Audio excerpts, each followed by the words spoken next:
नमस्कार मित्रांनो, तर सध्या चालू आहे उन्हाळ्याचे दिवस आणि पडतोय कडक ऊन. पडतोय पाऊस नाही म्हणला, पडतोय कडक ऊन.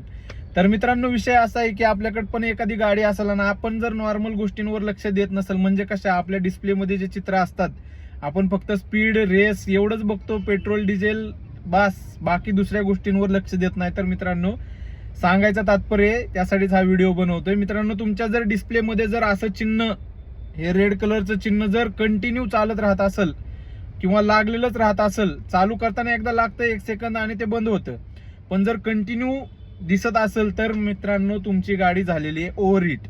तर मित्रांनो, ओव्हरहीट झाल्यानंतर काय होतं माहिती आहे ना तुम्हाला स्क्रीनवर दिसत असेल अशा वाफा निघतात गाडीच्या इंजिनमधून, कूलंटमधून. तर मित्रांनो, असाच किस्सा झालेला आहे आमच्या मित्रासोबत. आणि या गोष्टीमुळे काय होतं माहिती आहे का मित्रांनो, आपल्याला गॅस किटला दणका बसू शकतो, म्हणजे आपलं गॅस किट पण जाऊ शकतं जर तशीच ओव्हरहीट गाडी तुम्ही चालवली तर. आणि गॅस किट जातं 20, 25, 30 हजारापर्यंत जातं, हे तुम्हाला चांगलं माहिती आहे मित्रांनो. तर अशा टायमिंगला काय करायचं, गाडी बंद करायची जोपर्यंत एकतर आपलं कुलंट लेवल चेक करायची अगोदर. तर ऑइल लेवल सगळेच चेक करतात, पण कुलंट लेवलकडे कुणाचं लक्ष जात नाही मित्रांनो.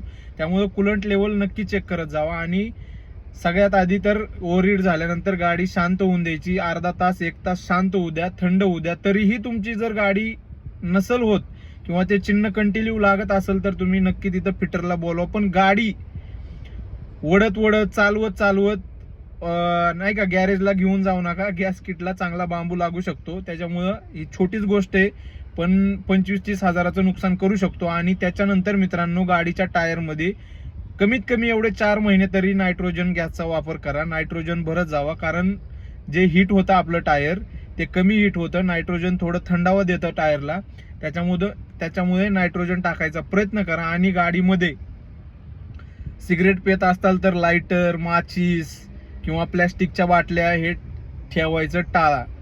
कधी कधी काय होतं, आपण एक दिवस गाडी तशीच उन्हामध्ये ठेवतो आणि मग त्याचं तुम्हाला माहिती आहे की गाड्या जळाल्या, गाडीला पेट लागला, कसा लागला आपल्याला माहीतच नाही. त्याच्यानंतर मित्रांनो, आपण जे बाहेरून लाइटिंग करून घेतो, फोग लॅम्प टाकून घेतो भारी भारी एकदम, ते फोग लॅम्प माहिती आहे का मित्रांनो, त्याच्या समोर जरी हात धरला ना तरी गरम वाफा लागतात. माहिती आहे का तुम्हाला? एकदा ट्राय करा, स्वतःच्या गाडीला जर टाकला असेल तर. त्याच्यामुळे जरी टाकलेला असेल तरी त्याचा कंटिन्यू वापर करू नका, जिथं गरज आहे तिथंच वापर करा. तसं तर सिटीमध्ये एवढ्या भारी भारी लाईटीचा काही उपयोगच नाहीये. त्याच्यामुळं टाइम टू टाइम त्या छोट्या छोट्या गोष्टींकडे लक्ष द्या आणि आपल्या गाडीला वाचवा, आपल्या नुकसानाला वाचवा होणाऱ्या. एवढीच काळजी घ्या मित्रांनो, उन्हाळ्याचे कमीत कमी 4 महिने तरी. बाकी पुन्हा भेटू एका नवीन व्हिडिओमध्ये. तोपर्यंत राम राम, जय श्रीराम.